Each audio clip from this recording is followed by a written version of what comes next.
شاہ صاحب کچھ لوگوں کو فیض ملتا ہے. اچھا سم ٹائم شاہ صاحب فیض جو ہے, کیونکہ میں اس کا بلیور ہوں, میں مانتا ہوں کہ فیض کوئی چیز ہوتی ہے. یہ سوال اس بیک گراؤنڈ سے میں پیش کرنا چاہوں گا. سم ٹائم وہ فیض ٹائم اینڈ اسپیس سے آؤٹ ہوتا ہے. یعنی آپ کو ایک پنجابی کا ورڈ ہے کھچ محسوس ہوتی ہے, کہ کسی کو امیر خسرو سے کھچ محسوس ہوتی ہے, کسی کو نظام الدین اولیاء سے ہوتی ہے سب, کسی کو جنید بغدادی سے ہوتی ہے سب. اس طرح کسی صحابی سے بڑی محبت ہو سکتی ہے. مجھے یاد ہے کہ میں جب استنبول گیا تو آپ نے مجھے کہا کہ آپ نے حضرت ابو ایوب انصاری کے جو روضہ مبارک ہے وہاں فاتحہ پڑھنے کے ساتھ سلام بھی پیش کرنا ہے. تو ایک محبت انس کسی بھی تاریخ کی شخصیت سے, یہ فیض کیا ہوتا ہے اور اس کے ملنے کی کیا نشانی ہے؟ دیکھیے, پہلی بات تو یہ ہے کہ ہم فیض کہتے کس کو ہیں. تو فیض ہے بمعنی فائدے کے, نفع کے. ہم اسکول میں پڑھتے ہیں, کالج میں پڑھتے ہیں, یونیورسٹی میں جاتے ہیں, تو وہاں مختلف اساتذہ سے ہم فیض حاصل کرتے ہیں, ان سے ہم علم حاصل کرتے ہیں, تو وہ بھی فیض ہے. پھر ہوتا یہ ہے کہ جب آپ اسٹوڈنٹ تھے تو آپ نے دیکھا ہوگا کہ primary school level, high school level, college, university, کوئی نہ کوئی استاد آپ کے لیے ایسا رہا جس کے اندر آپ کو بے پناہ کشش محسوس ہوئی, اور آپ ان کے کلاس میں آنے سے خوش بھی ہوتے تھے, ان سے مل کر خوشی ہوتی تھی, ان سے پڑھ کر خوشی ہوتی تھی. یہ ایک نیچرل چیز ہے کہ انسان جن سے ذہنی طور پہ متاثر ہوتا ہے وہ ان کے زیادہ زیادہ قریب رہنا چاہتا ہے. تو یہ چیز صرف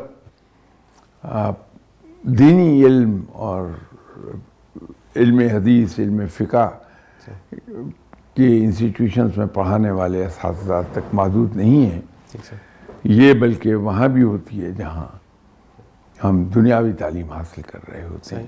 یہ قدرتی امر ہے کہ انسان جہاں ذہنی طور پہ متاثر ہو جائے گا وہ ادھر کشش اس کو محسوس ہوگی.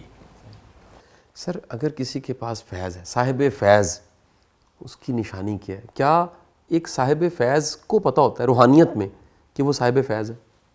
دیکھیے, یہاں تھوڑا سا ایک شاید انڈرسٹینڈنگ کا فرق آ جائے. سر جس انڈرسٹینڈنگ پر آپ نے سوال کیا ہے اور میری انڈرسٹینڈنگ, اس میں ایک فرق آ جائے گا. سر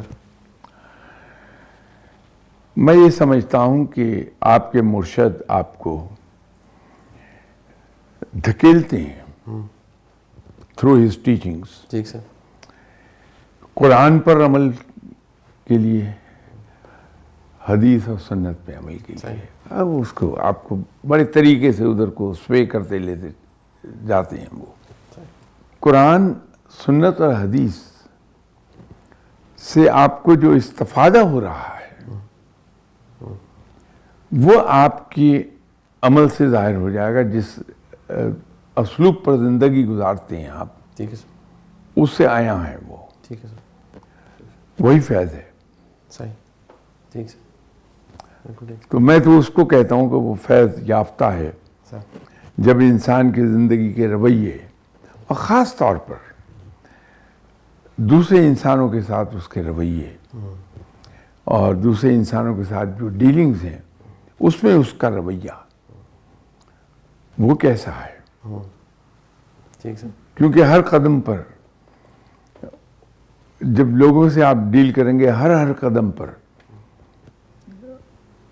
آپ کا ایک ٹیسٹ آ رہا ہوگا, اور وہ ٹیسٹ یہ ہے کہ آپ دوسروں کے لیے کیا کچھ کر سکتے ہیں, دوسروں کے لیے کتنا ایثار کر سکتے ہیں, دوسروں کے لیے کتنی قربانی کر سکتے ہیں, دوسروں کو کمفرٹ دینے کے لیے آپ خود کتنی تکلیف اٹھانے پر آمادہ ہیں. یہ سب وہ چیزیں ہیں جو ہمیں قرآن اور سنت سکھاتی ہے, صحابہ کرام سکھاتے ہیں. تو میں تو اس کو کہتا ہوں کہ وہ اس کو فیض ملا ہے جس کی زندگی کے رویے ٹھیک قرآن اور سنت کے مطابق ہو گئے ہیں.